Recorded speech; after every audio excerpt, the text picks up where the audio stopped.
Mi trabajo comienza donde la vida termina.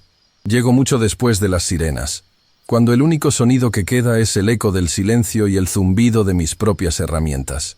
Soy el hombre que le devuelve a una pared su color original, que borra los secretos que la sangre intenta gritar desde el suelo. Convierto el caos en orden, la desesperación en una superficie aséptica y vacía. Durante años, he aprendido a ver el mundo sin colores morales. Para mí, el bien y el mal son solo manchas con diferentes composiciones químicas. La rabia, el miedo, la venganza, todo se reduce a un protocolo de limpieza que sigo con una precisión casi robótica, sin sentir nada. Es la única forma de sobrevivir a este oficio, mi única defensa contra el horror que debo mirar de frente cada día. La neutralidad era mi santuario, mi única regla.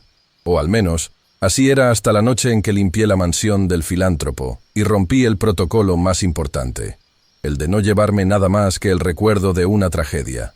Me llaman el fantasma, y con razón. Mi llegada es el epílogo no escrito de las peores historias de la ciudad. Visto mi traje de bioseguridad, una segunda piel blanca y aséptica que me aísla del mundo y de sus desgracias. Con la máscara y las gafas puestas, dejo de ser un hombre. Me convierto en una función, en una herramienta. Nadie conoce mi rostro, nadie pregunta mi nombre. Solo soy el limpiador. Mi santuario es mi furgoneta, un laboratorio móvil donde cada químico, cada instrumento, tiene su lugar y su propósito. No son solo herramientas, son mi armadura. Tengo solventes capaces de disolver materia orgánica en segundos, luces ultravioletas que revelan secretos invisibles al ojo humano, y un generador de ozono que aniquila cualquier molécula de olor, borrando el hedor de la muerte hasta convertirlo en un recuerdo vago. He desarrollado un método que roza lo obsesivo. Divido cada escena del crimen en cuadrantes, como un cartógrafo mapeando un territorio desconocido. Trabajo de afuera hacia adentro, de lo menos contaminado a lo más denso. Mi protocolo es una danza macabra y silenciosa. Primero, los sólidos. Luego, los fluidos. Cada mancha es un problema con una solución química específica. Aprendí a leer las paredes, a entender cómo la gravedad y la velocidad dibujan patrones de sangre. Sé que una mancha porosa como la madera sin tratar requiere un enfoque diferente a la frialdad impermeable del mármol. Es una ciencia, una forma de arte grotesca, donde mi lienzo es el dolor ajeno y mi obra maestra es un vacío impecable, un retorno a la normalidad que sé que es una mentira, pero una mentira necesaria para que los que quedan puedan seguir viviendo. Mi neutralidad no es una elección, es un mecanismo de supervivencia. No puedo permitirme pensar en la víctima como una persona. No era un padre, una hija o un hermano. Era, simplemente, la fuente de la contaminación biológica. Una foto familiar en la pared es solo un obstáculo que debo limpiar o retirar. Un juguete de niño en el suelo es un posible foco de infección. He aprendido a desconectar mi humanidad con la misma facilidad con que enciendo mi aspiradora industrial. Porque si me detuviera a pensar, si me permitiera sentir el peso de la tragedia que estoy borrando, me quebraría. El horror se filtraría a través de mi traje y me ahogaría. Por eso soy un fantasma. Los fantasmas no sienten, no juzgan, simplemente existen y luego desaparecen, llevándose consigo los ecos de la violencia, dejando atrás nada más que un silencio pulcro y antinatural. La llamada llegó a las 3 de la madrugada. La voz del sargento al otro lado era tensa, contenida.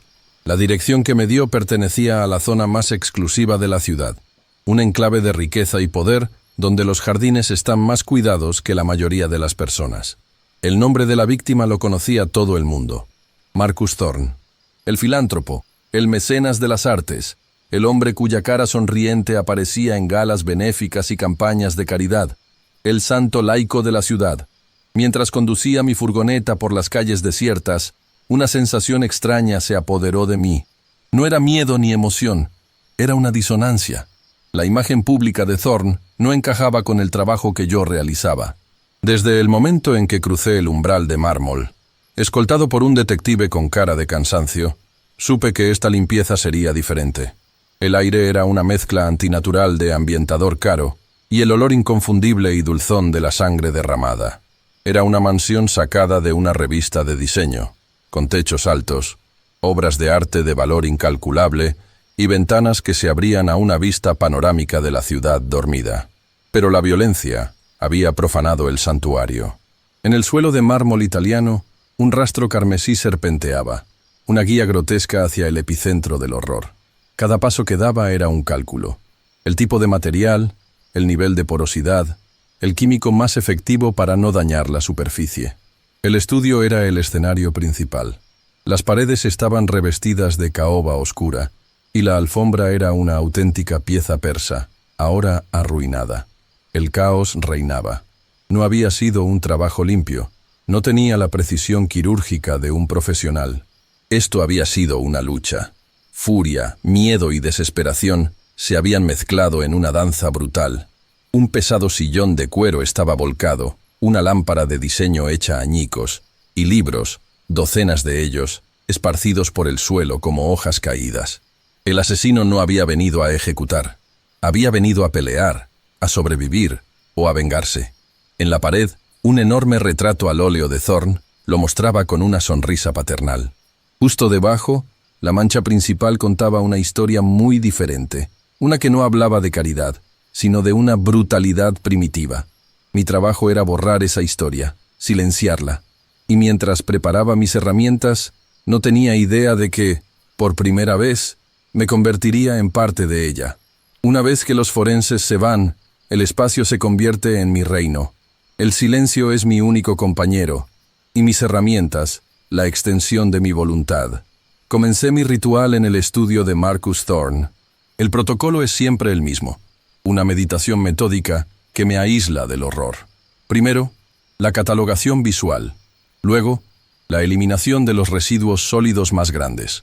Después, la aplicación de los químicos disolventes, una coreografía precisa para no dañar los materiales subyacentes. El aire, antes cargado con el olor metálico de la muerte, comenzaba a oler a limpio, a cloro y a ozono, el aroma de mi trabajo.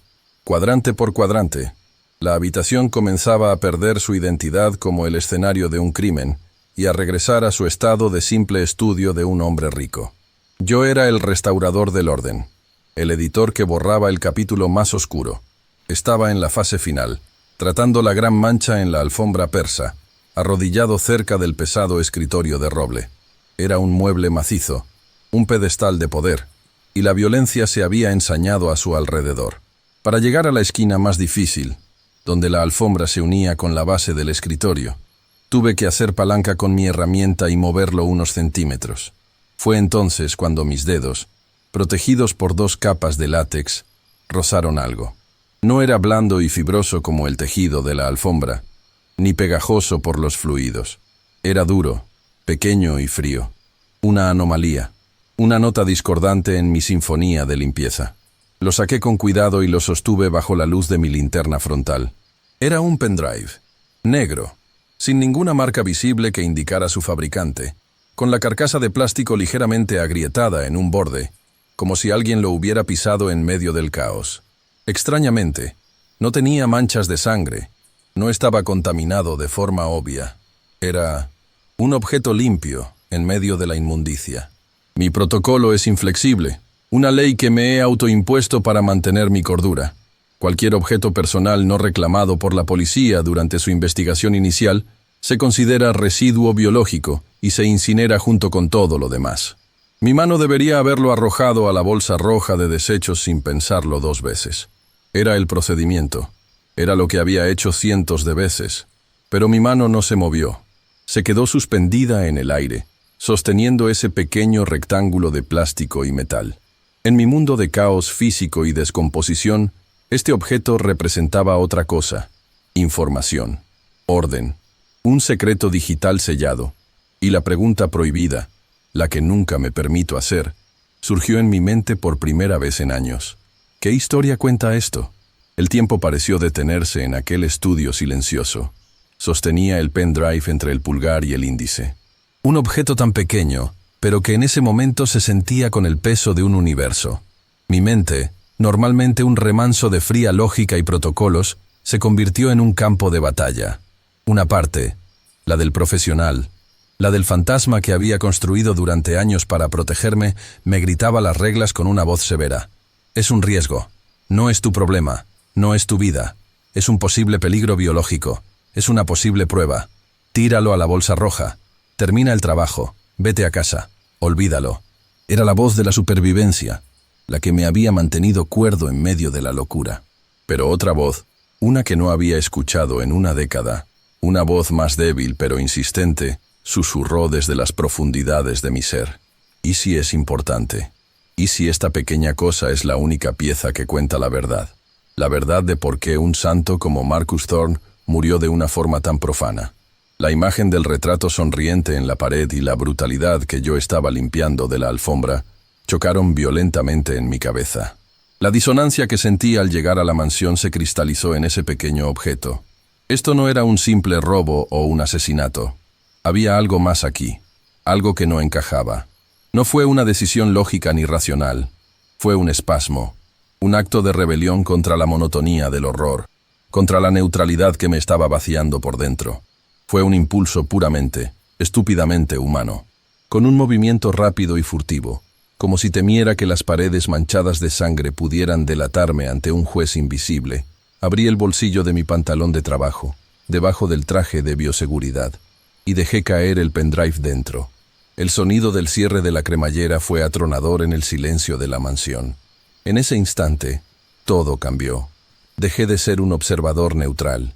Me había convertido en cómplice, en un ladrón de secretos.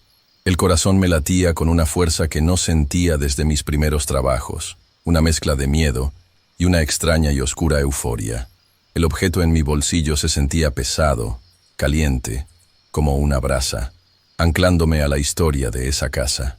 Terminé el resto del trabajo en un trance. Mis manos seguían el protocolo por pura memoria muscular, pero mi mente estaba en otra parte. Cuando finalmente apagué las luces y cerré la puerta del estudio, dejé atrás una habitación impecable, estéril, una mentira perfectamente construida, pero sabía que no estaba vacía. Yo me había llevado su fantasma, un pequeño fantasma digital, conmigo. El trayecto a casa fue una tortura silenciosa. Cada semáforo en rojo, cada curva en la carretera. Era dolorosamente consciente del peso insignificante pero monumental en mi bolsillo. El mundo exterior seguía su curso nocturno, ajeno a la bomba de tiempo que yo transportaba. Llegué a mi apartamento, mi único refugio, un espacio minimalista y controlado que es el antídoto a la suciedad de mi trabajo. Y por primera vez, sentí que era yo quien lo estaba contaminando. Dejé el pendrive sobre la mesa de la cocina, como si fuera una pieza de evidencia en mi propia vida, una mancha negra sobre el acero inoxidable y limpio.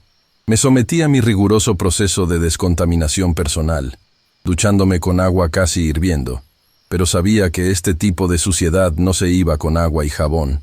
La sensación de transgresión se había adherido a mi alma. Durante horas, solo observé el objeto. No podía comer, no podía descansar. Era un agujero negro en mi realidad ordenada, atrayendo todos mis pensamientos. La curiosidad que me había impulsado a robarlo ahora se había transformado en una necesidad febril, una obsesión. La carcasa de plástico estaba rota y el conector USB, ligeramente doblado. Con la misma precisión con la que limpio una escena del crimen, usé mis herramientas de electrónica, pinzas finas y una lupa, para reparar el daño. Mis manos, acostumbradas a la crudeza de la materia orgánica en descomposición, ahora trabajaban con una delicadeza extrema sobre los circuitos. Cada movimiento era una apuesta. ¿Funcionaría? ¿O el secreto se habría perdido para siempre en el caos de la violencia, dejándome solo con mi crimen inútil? Finalmente, tras lo que pareció una eternidad, lo conecté al puerto USB de mi viejo portátil. El ordenador tardó un momento en reaccionar. Y entonces, un pequeño sonido, el clic de un dispositivo reconocido, rompió el silencio. Apareció una carpeta en la pantalla, sin nombre, solo un icono genérico. Mi pulso se aceleró. Hice clic. El contenido no era lo que esperaba. No eran documentos financieros ni archivos de trabajo. Eran videos. Docenas de ellos, nombrados con secuencias de números y fechas. Abrí el primero. La calidad era baja, como de una cámara de seguridad oculta. La localización era inconfundible. Una habitación en el sótano de la mansión. Una que no estaba en los planos que la policía me había facilitado. Y el protagonista era él, Marcus Thorne. Pero no era el filántropo sonriente. Era un depredador. Las escenas que se sucedieron eran un catálogo sistemático de crueldad y abuso de poder. La víctima del crimen era, en realidad, un monstruo. Y este pendrive era su libro de trofeos. Cerré el portátil de golpe, con el corazón martilleándome en la garganta. La verdad no me había liberado, me había encadenado. Y ahora no solo era un ladrón, era el guardián de una verdad tan podrida que amenazaba con derrumbarlo todo. Las siguientes horas fueron un infierno personal. No pude dormir. El contenido del pendrive se había grabado a fuego en mi retina. Cada vez que cerraba los ojos, veía fragmentos de los videos, la sonrisa cruel de Thorne, el miedo en los ojos de sus víctimas anónimas. Mi apartamento, mi santuario de silencio y orden, se había convertido en una cámara de eco para los gritos que solo yo podía oír. Caminaba de un lado a otro, atrapado en mi propia jaula de conocimiento. El secreto que había robado ya no era un objeto en mi mesa. Era un veneno que se había extendido por mis venas. Por primera vez, sentía la suciedad por dentro, una contaminación que ningún químico podría limpiar. Desesperado por anclarme a la realidad, o al menos a la realidad que todos los demás compartían, encendí la televisión. El canal de Noticias 24 Horas dedicaba un especial a la trágica muerte de Marcus Thorne. Políticos, artistas y empresarios desfilaban por la pantalla, llorando la pérdida de un pilar de la comunidad, un hombre de una generosidad sin límites, un verdadero santo moderno. La hipocresía era tan densa que casi podía limpiarla del aire. Cada palabra de elogio era una bofetada, una mentira que solo yo podía reconocer. Era surrealista ver cómo el mundo lloraba a un monstruo. Y entonces, interrumpieron la programación con una noticia de última hora. Tenemos información exclusiva. La policía tiene un sospechoso bajo custodia. El presentador hablaba con una gravedad solemne, construyendo el drama para la audiencia. Mostraron imágenes del arresto, un edificio de apartamentos en un barrio pobre al otro lado de la ciudad, un universo de distancia de la opulencia de la mansión de Thorne. Y entonces mostraron su rostro, una foto de ficha policial. Un joven. No tendría más de 20 años. Tenía los ojos desorbitados, la cara marcada por una mezcla de pánico y desafío. El nombre que dieron no me decía nada, pero su cara me resultaba inquietantemente familiar. Sentí un escalofrío que me recorrió la espalda, una premonición helada. Con manos temblorosas, volví a abrir el portátil. El corazón me latía en los oídos. Busqué frenéticamente entre los archivos de video, mis ojos escaneando las miniaturas con una urgencia desesperada. Y allí estaba, en el video etiquetado con una fecha de hacía 3 meses. Era él. El mismo rostro que acababa de ver en las noticias. Pero en el video no era un asesino. Estaba atrapado, aterrorizado, suplicando en la habitación secreta del sótano de Thorne. Era una de sus víctimas. El asesino que la ciudad entera buscaba era un superviviente. La pieza final del rompecabezas encajó con un estruendo ensordecedor en mi cabeza. La lucha en el estudio, la furia, la desesperación. No fue un robo que salió mal. Fue una confrontación, una víctima que finalmente se defendió. Y yo, el limpiador de crímenes, el fantasma invisible, era la única persona en todo el maldito planeta que podía probarlo. De repente, el mundo se redujo a las 4 paredes de mi apartamento y a 2 puertas, ambas conduciendo a un infierno diferente. Me senté en la oscuridad, con la luz de la pantalla del portátil iluminando mi rostro, y tracé los mapas de mi propia destrucción.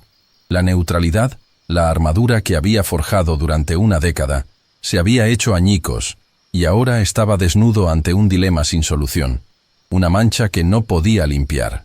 La pregunta ya no era qué había en el pendrive, sino qué iba a hacer yo con ello. Opción 1. Ir a la policía. El camino de la justicia. Entraría en la comisaría, entregaría el pendrive y les contaría mi historia. ¿Y qué pasaría después? En el mejor de los casos, la evidencia sería tan abrumadora que salvaría al joven. Su crimen sería visto como lo que fue, el acto desesperado de una víctima, pero en el mismo instante en que me convirtiera en su salvador, me estaría sentenciando a mí mismo. Robo de pruebas de una escena del crimen, obstrucción a la justicia, manipulación, mi vida, mi negocio, el anonimato que tanto me había costado construir, todo se evaporaría. Cambiaría mi traje de bioseguridad por un uniforme de prisionero. ¿Y quién garantiza que me creerían? Los amigos de Marcus Thorne son las personas más poderosas de la ciudad. Podrían enterrar la evidencia, destruirme en la prensa, acusarme de cómplice, de fabricar pruebas para extorsionar a la familia del difunto. Sería mi palabra, la de un limpiador anónimo y ladrón, contra el legado impecable de un santo. Opción 2. El silencio. El camino de la autoconservación. Podría llevar el portátil y el pendrive a un descampado, prenderles fuego y ver cómo los secretos se convierten en cenizas. Podría borrarlo todo, fingir que nunca existió. Me salvaría a mí mismo. Seguiría siendo el fantasma, invisible, seguro en mi rutina. Pero ¿a qué precio? Condenaría a ese joven, a una víctima, a pasar el resto de su vida en una celda por haberse defendido de un monstruo. Y Marcus Thorne sería inmortalizado como un mártir, con calles y edificios llevando su nombre. El mundo seguiría creyendo la mentira, y yo sería el único guardián de la verdad podrida. Cada escena que limpiara por el resto de mi vida me recordaría la única mancha que no pude, o no quise, limpiar, la de mi propia conciencia. La ley es clara. El joven mató a Thorne. Es un asesino. Pero lo que yo vi en esos videos, eso no era asesinato. Era supervivencia.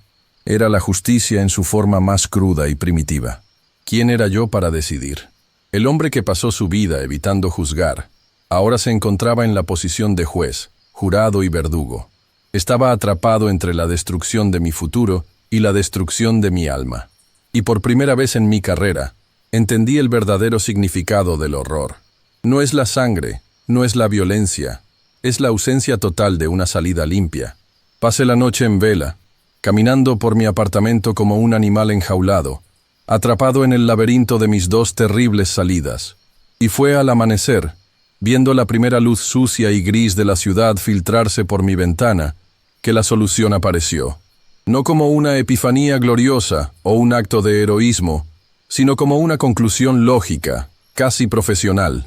El problema era que estaba pensando como un ciudadano, no como un limpiador. Un ciudadano escoge entre la policía y el silencio, entre la ley y la complicidad. Pero yo no soy un ciudadano común. Mi trabajo es encontrar maneras de eliminar la contaminación. Y la mentira sobre Marcus Thorne era la peor contaminación de todas. Necesitaba una tercera vía. La solución era obvia. Un reflejo de mi propio oficio. No podía confrontar la mancha directamente, pero podía exponerla a una luz tan fuerte que se desintegraría por sí misma. No sería la policía, que está atada por las reglas y la influencia. Sería la prensa, pero no cualquier periodista. Necesitaba a alguien que fuera tan implacable y meticulosa como yo. Y entonces, un nombre vino a mi mente. Ana Rivera. Una periodista investigativa de un periódico digital independiente. Una loba solitaria que había derribado a 2 políticos corruptos y a un empresario que todos consideraban intocable. Ella no tenía miedo. Y, lo más importante, verificaba sus fuentes hasta la extenuación. No publicaría un rumor. Pero si yo le daba la prueba irrefutable, ella desenterraría el resto del cuerpo. El plan tomó forma con la misma precisión que mis protocolos de limpieza. La ejecución tenía que ser impecable, sin dejar ningún rastro que pudiera llevar a mí. El fantasma tenía que permanecer como un fantasma. Compré un pendrive nuevo y barato, pagando en efectivo en una pequeña tienda de electrónica a kilómetros de mi casa. Usando guantes de látex, fui a una biblioteca pública en un barrio en el que nunca había estado y, en uno de los ordenadores de uso común, hice una copia exacta de los archivos. Para la nota, usé el método más anónimo y cliché que pude imaginar. Letras recortadas de periódicos y revistas, pegadas en un papel. Apenas 5 palabras. La verdadera cara del santo. Metí el pendrive y la nota en un simple sobre acolchado, sin remitente. Conduje hasta el otro extremo de la ciudad y con el corazón en la boca, lo deposité en un buzón anónimo en una calle cualquiera. Mientras el sobre caía dentro de la oscuridad del buzón, Sentí un vértigo helado. El acto estaba hecho. La bomba de tiempo había sido enviada. Yo había soltado la verdad en el mundo, como un virus, sin saber si curaría la enfermedad o causaría una plaga aún peor. Ya no tenía ningún control sobre la situación. Había vuelto a ser un fantasma, pero esta vez yo había dejado un asombro para atrás. Un asombro que, yo esperaba, nadie jamás pudiera rastrear hasta mí. Los días siguientes fueron una forma única de tortura. Volví a mi trabajo, a mi rutina, limpiando las miserias ordinarias y anónimas de la ciudad, pero era un autómata. Mi mente estaba en otra parte, atrapada en un bucle de «y sí». Cada vez que pasaba por un kiosco, cada vez que escuchaba la radio en la furgoneta, mi corazón daba un vuelco. El silencio de los medios era ensordecedor. Una calma tensa antes de una tormenta que yo mismo había invocado. ¿Se habría perdido el sobre? ¿Lo habría tirado Ana Rivera a la basura, considerándolo una broma de mal gusto? La duda era un ácido que me corroía por dentro. Yo, que siempre había tenido el control de mi entorno, ahora estaba a merced del azar. Y entonces, una noche de martes, sucedió. Mientras revisaba internet por enésima vez, vi el titular en el pequeño portal de Ana Rivera. Marcus Thorne. ¿Hay sombras en el legado del filántropo? Era un artículo cauto, brillante en su contención. No hacía acusaciones directas, pero plantaba la semilla de la duda de forma magistral. Citaba una fuente anónima y la recepción de material gráfico extremadamente perturbador, que estaba en un riguroso proceso de verificación. Fue el primer temblor, una fisura en la fachada de mármol del santo. Al principio, los grandes medios intentaron ignorarlo o desacreditarlo. Canales de televisión y periódicos importantes salieron en defensa de Thorne, llamando a Rivera una periodista de alcantarilla, en busca de notoriedad. Pero la historia no murió. Creció en los foros de Internet, en las redes sociales. Yo observaba desde mi apartamento, fascinado, viendo cómo la verdad que yo había liberado luchaba por sobrevivir contra el poder y el dinero. Una semana después, Rivera lanzó la bomba atómica. El segundo artículo. El titular era simple y demoledor. El sótano de Thorne. Las pruebas de un monstruo. Publicó descripciones detalladas y clínicas de los videos, transcripciones de los audios y, lo más importante, el testimonio verificado de otra víctima que se había atrevido a hablar al ver el primer artículo. El efecto fue instantáneo y devastador. La historia ya no era un rumor, era un incendio forestal que consumía la ciudad. Vi cómo el mundo que conocía se desmoronaba en la pantalla de mi televisor. Vi a políticos tartamudear, a amigos de toda la vida de Thorne negar conocerlo, a las juntas directivas de sus innumerables organizaciones benéficas dimitir en masa. El nombre del santo se convirtió en una maldición de la noche a la mañana. El castillo de cartas, construido con dinero, poder y mentiras, se derrumbó en tiempo real. Y en medio de todo ese ruido, de toda esa furia, una noticia más pequeña, casi perdida en el torbellino del escándalo. El joven acusado de su asesinato fue puesto en libertad. Los cargos fueron retirados a la luz de nuevas y abrumadoras pruebas. No sentí alegría, no sentí orgullo, solo una extraña y pesada sensación de finalidad, como cuando termino de limpiar una habitación y apago la luz. Yo había limpiado la escena del crimen, y luego, a mi manera, había limpiado la verdad.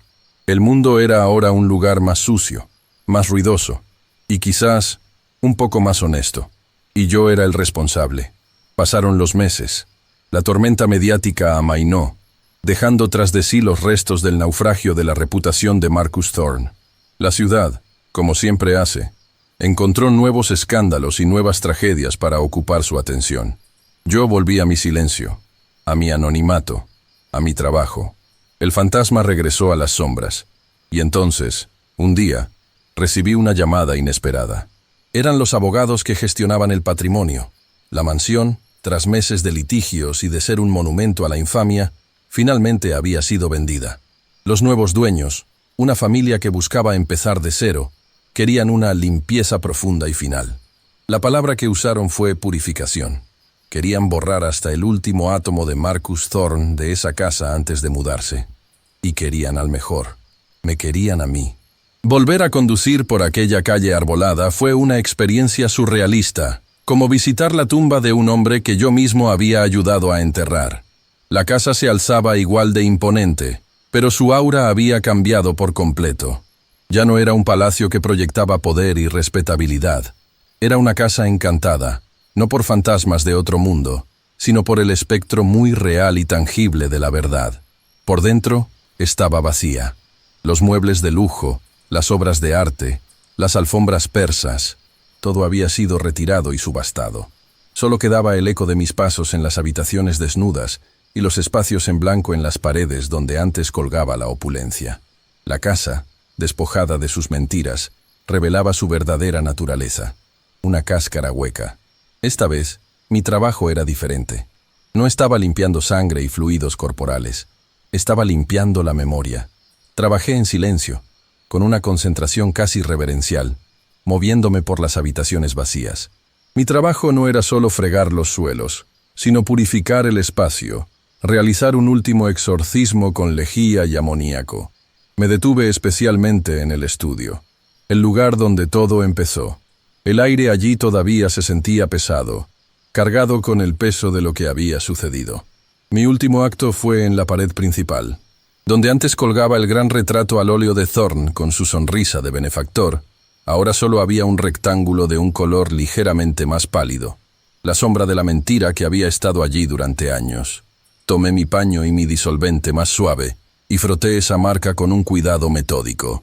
Froté hasta que la sombra desapareció por completo, hasta que la pared fue un lienzo blanco y uniforme, sin historia, sin pasado.